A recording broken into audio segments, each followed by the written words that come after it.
Welcome to The Explainer. Today we're diving into a statistical powerhouse for engineers, the student's t-distribution. We'll break down exactly how you can use it when your data is limited, but your need for confidence is, well, really high. In environmental engineering, you can't always go out and grab hundreds of samples. It's just not practical. Whether you're talking about water quality or soil contamination, you're usually working with small data sets. So the big question is, how do you make a strong, statistically solid claim with just a little bit of data? Well, let's get into the tool that was designed for this exact challenge. So here's our game plan. We're going to start by really understanding the problem. Then we'll meet the solution, the t-distribution, and learn the mechanics of how to use it. And finally, we'll take everything we've learned and apply it to a real-world engineering problem. All right, let's start by framing this core issue. Why is this even a problem? Why can't we just use the good old normal distribution, the z-test, that we're all pretty familiar with? Well, the answer really lies in the realities of doing work out in the field. This right here is the main roadblock. Just picture it. You're testing a remote well or a very specific contaminated site. It's often way too expensive or just plain impractical to get more than a few samples. Plus, you almost never, ever know the true variance of the entire population you're studying. So it all boils down to this. Your situation dictates your tool. If you've got a ton of data, or you somehow magically know the true variance of the whole population, yeah, the z-test is perfect. But for that much more common scenario, a small sample and an unknown variance, you absolutely have to use the t-test. Okay, so we've got the problem nailed down. Now, let's really get to know the solution. And, it has a pretty interesting backstory. So the t-distribution was actually developed by a guy named William Seeley Gossett. He was a chemist working for the Guinness Brewery. Yes, that Guinness. And he needed a better way to check the quality of their stout using only small samples. The thing is, Guinness had a super strict rule against employees publishing their research. So what did he do?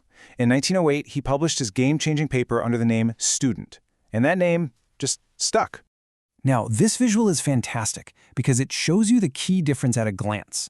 The t-distribution looks a lot like the normal bell curve, but it's got these fatter tails. So what does that mean? Well, those fatter tails are basically the distribution's way of being more cautious.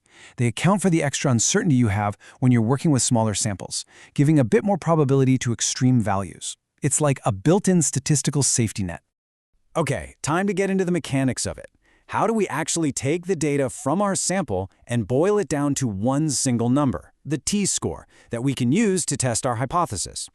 But before we get to the main formula, we have to talk about this one little concept, degrees of freedom. It sounds kind of fancy, but trust me, it's super simple. For our purposes, it's just your sample size n minus 1. That's it. And this value is absolutely crucial because it tells us the exact shape of the t-distribution curve we need to use. And here it is, the star of the show, the t-statistic formula. So what's it really doing? Well, on top, it's taking the difference between your sample's average, that's x bar, and the claimed population average you're testing, that's mu. Then, it divides that difference by the sample's standard error, which is just a measure of your sample's variability. I absolutely love this way of thinking about it. That whole formula is basically just a signal-to-noise ratio. The signal is the difference you actually observed between your sample and the claim. The noise is just the natural random variation that exists in your data. So a big t-value means your signal is loud and clear, and it's punching through all that random noise. So you've done the math, and you have your t-score. Now what? Well, you need something to compare to, right? A benchmark or a critical value to decide if your result is actually significant. And for that, we turn to the good old t-table. And using the table is a really simple three-step process. Seriously. First, you figure out your degrees of freedom. Second, you pick your significance level, or alpha, usually 0.05 for 95% confidence. Then you just look up the right column for your alpha, the right row for your degrees of freedom, and boom, the number where they meet is your critical value. And here's a little pro tip that'll save you some hassle. The t-distribution is perfectly symmetrical around 0. So if you need the critical value for the low end, you don't need a separate table or anything. It's just the negative of the value for the high end. Super easy. All right, theory time is over. Let's put this all together with a practical example. This is where you'll really see how all these pieces fit together to give you a powerful answer. So here's our situation. An engineer claims their process yields 500 grams. But we took a sample of 25 batches, and our average was 518 grams. So, is that 18-gram difference a real improvement? Or could it just be a random fluke from this one particular sample? The t-test is going to tell us. First things first, let's lay out everything we know. Our sample size, n, is 25. Our sample mean is 518. The standard deviation is 40, and the population mean we're testing against is 500. And that means our degrees of freedom, n-1, is 24. Got it? Okay, now we just plug these numbers right into our formula. The numerator, our signal, is 58 minus 500, which is 18. The denominator, our noise, is 40 divided by the square root of 25, which is 8. So 18 divided by 8 gives us a calculated t-value of 2.25.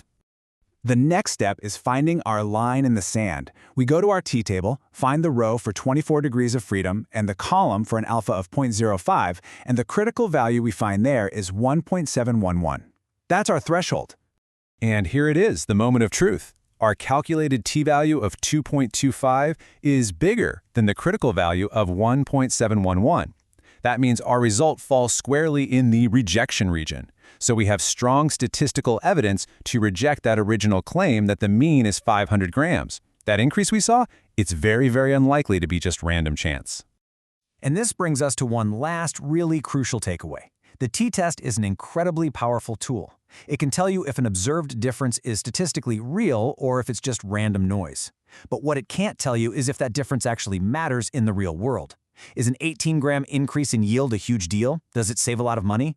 That's where your engineering judgment has to come in. The statistics give you the evidence, you provide the interpretation.